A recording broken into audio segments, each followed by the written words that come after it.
No.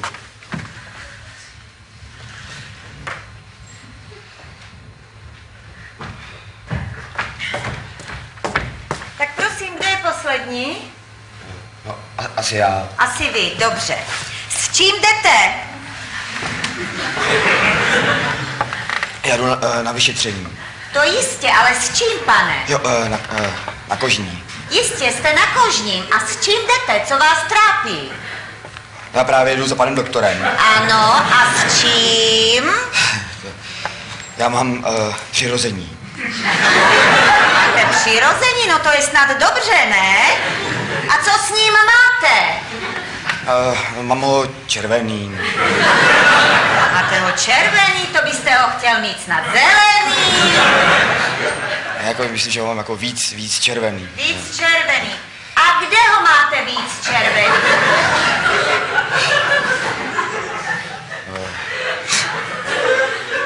Až na konci.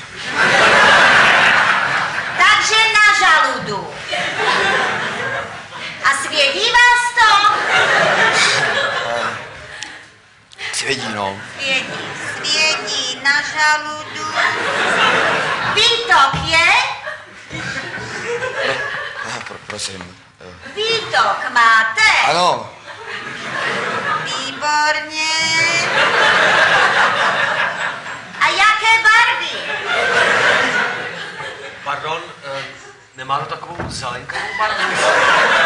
Nebo spíš tak do šeda. Něco jako bešamel? No, Tak asi ten bešamel, no.